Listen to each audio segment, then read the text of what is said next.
At one point, football absolutely adored Phil Foden. I mean, this guy is such a joy to watch. Every time he plays, he does something really special. He was the golden boy, the chosen one, the kid that even Pep Guardiola couldn't stop praising. And he's a guy that makes mistakes, and his mistake is forgotten here.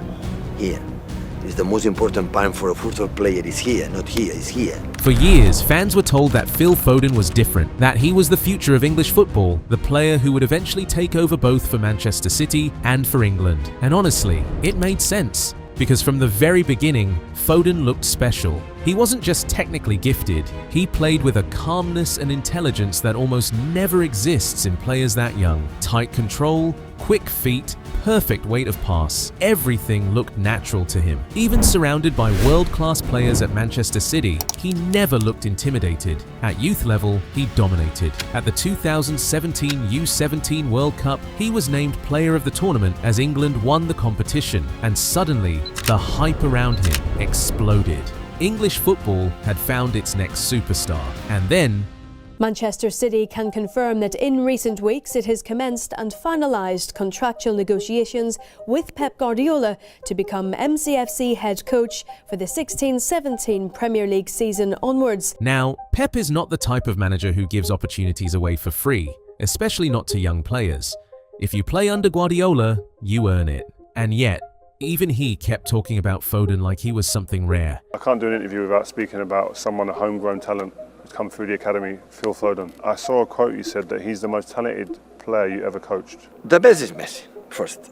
Second, I didn't meet Leo Messi with the 70 years old when I met Phil. And in that age, I never see a player with this potential.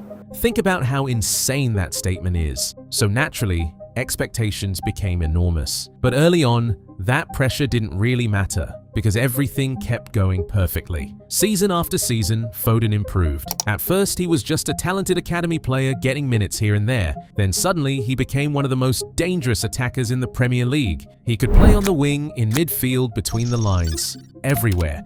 And what made people love him even more was the way he played. There was something very pure about it. No unnecessary drama. No massive ego, just football. When he dribbled, it looked smooth. When he moved between defenders, it looked effortless. And when he combined with City's attack, it sometimes felt impossible to stop. Eventually, football stopped seeing him as just a great young player. Now, he was being discussed as the best English talent in the world, a future Ballon d'Or contender, the player England would build around for the next decade. And honestly, there was a period where it looked completely justified, especially during the 2023-24 season. That was the season where Phil Foden truly exploded into superstardom. With injuries and inconsistency affecting other players, Foden stepped up massively for Manchester City. He scored huge goals, decided important matches, and for long stretches genuinely looked like City's best player. He was winning games almost by himself at times. Long-range strikes, technical masterclasses, big performances against top sides, and eventually, he won the PFA Players Player of the Year award. That was the moment many people thought, okay, this is it. Phil Foden has arrived. It finally felt like he had stepped out of everyone's shadow. Not just Guardiola's system player anymore, not just the talented kid. Now he was supposed to become the face of English football. But then, something changed. And this is where football slowly started turning against Phil Foden. Because once you stop being the young talent, expectations become brutal. People no longer care about potential. Now, they want dominance.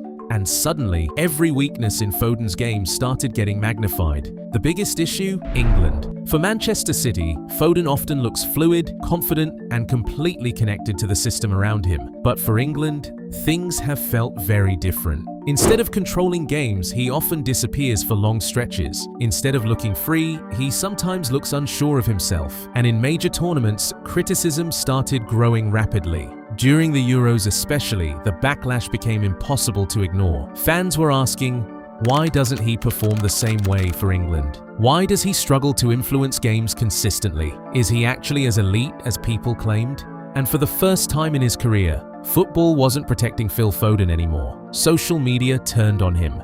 Pundits started questioning him. Even comparisons with other English stars became uncomfortable. Because while Foden was struggling, players like Jude Bellingham and Bukayo Saka were building stronger emotional connections with fans. Bellingham looked like a superstar personality. Saka looked fearless under pressure. And suddenly, Foden no longer felt like the guaranteed future face of England. Now, to be clear, this doesn't mean Phil Foden became a bad player overnight. That would be ridiculous. He is still an incredible footballer, still technically elite, still capable of deciding massive games. And the thing is, he can play in so many different positions. So unselfish, smart. He's really, really fast. He's faster than a lot of people, and especially a lot of defenders think he is. So again, he's close control. He's evident for people to see, but his pace is one of his main attributes as well. But football changes very quickly.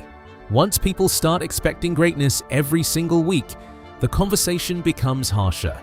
And when you play for Guardiola's Manchester City, there's another problem. People begin questioning how much of your success belongs to you and how much belongs to the system around you. That's the challenge Foden faces now. Because talent is no longer enough. Potential is no longer enough. Now people want to see him become the leader, the superstar, the player who dominates outside of perfect conditions. And until he truly does that consistently for England as well as for City, the doubts are probably going to remain, which is honestly fascinating because just a few years ago, football treated Phil Foden almost like the perfect player, the golden boy who could do no wrong. But football always changes. And sometimes the hardest part of being a wonder kid isn't becoming a star. It's surviving the moment when people stop treating you like one. But what do you think? Has football become too harsh on Phil Foden, or do the criticisms make sense considering the expectations around him? Let me know in the comments, and if you enjoyed the video, don't forget to like and subscribe for more football storytelling content.